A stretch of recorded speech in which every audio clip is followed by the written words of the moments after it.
এই রাজা প্রতিদিন একজন নাপিতকে মেরে ফেলতো, কারণ তার মাথায় একটি অদ্ভুত শিং ছিল।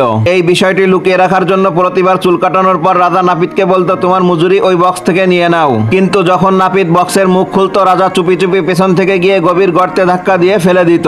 আবার যখন রাজার চুল কাটানোর সময় হতো, সৈন্যরা শহরে গিয়ে নতুন নাপিত খুঁজে আনতো, কিন্তু কেউই আর ফিরে আসতো না। শিগগিরই আবার রাজার চুল কাটানোর সময় এসে যায়। এবার রাজার সৈন্যরা ছোট একটি ছেলেকে ধরে নিয়ে আসে। ছেলেটির মা খুব চিন্তিত ছিল এবং তার খাওয়ার জন্য 3টি রুটি দিয়েছিল। এরপর ছেলেটিকে রাজার সামনে আনা হয়। রাজা যখন নিজের টুপি খোলে, ছেলেটি রাজার মাথায় একটি শিং দেখে চমকে যায়, তবুও সে নিজেকে শান্ত রেখে সামনে এগিয়ে যায়। ছেলেটি বুদ্ধিমত্তার সঙ্গে ফেনা তৈরি করে, তারপর সেটি রাজার মাথায় লাগিয়ে দেয়। এরপর চুল কাটা শুরু করে দেয়। সে খুব স্টাইলিশ ও সুন্দরভাবে রাজার চুল কেটে দেয়। রাজা নতুন রূপে নিজেকে দেখে খুব খুশি হয়। এরপর রাজা ছেলেটিকে বলে, ওই বাক্স থেকে তোমার মজুরি নিয়ে আসো। ছেলেটি যখন বাক্স খোলে, রাজা সুযোগ পেয়ে তাকে ধাক্কা দিয়ে ফেলে দেয়। ছেলেটি নদীতে ভেসে যেতে লাগে। একসময় পানির স্রোত তাকে ভাসিয়ে নিয়ে যায়। তখন একটি বিশাল অজগর সাপ দেখে। ছেলেটি নিজের বাঁশি বের করে বাজাতে শুরু করে। সেই সুর শুনে অজগরটি খুশি হয়ে যায়। এরপর ছেলেটি তার মায়ের দেয়া রুটি অজগরকে খাওয়ায়। তার বদলে অজগরটি তাকে নদী থেকে বের করে আনে। তারপর হঠাৎ একটি ক্ষুধার্ত নেকড়ে ঝাঁপিয়ে পড়ে। ছেলেটি তাড়াতাড়ি একটি গাছে উঠে যায় এবং আবারও বাঁশি বাজাতে শুরু করে। তখন নেকড়েটি সেই সুরে নাচতে শুরু করে।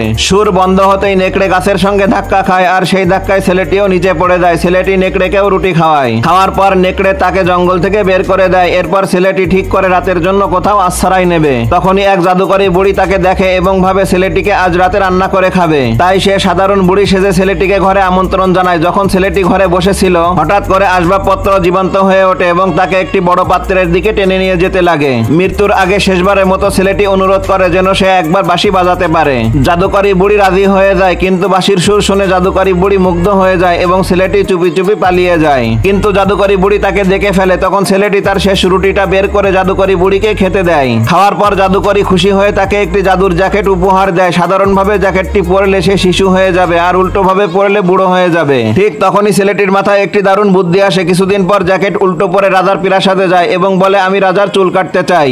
অন্য দিনের মতো চুল কাটার পর রাজা বলে, বক্স থেকে তোমার মজুরি নিয়ে আসো। ছেলেটি বক্স খুলে বলে সে জীবনেও এত সোনা ও রত্ন কখনো দেখিনি। রাজা অবাক হয়ে সেটা দেখতে ছুটে আসে। ঠিক তখনই ছেলেটি রাজাকে বক্সের ভেতরে ঠেলে ফেলে দেয় এবং সৈন্যরা আসার আগেই সে পর্দার আড়ালে লুকিয়ে পড়ে। এরপর সেই জাদুর জ্যাকেটটি সোজা করে পরে রাজপ্রাসাদ থেকে বেরিয়ে যায়।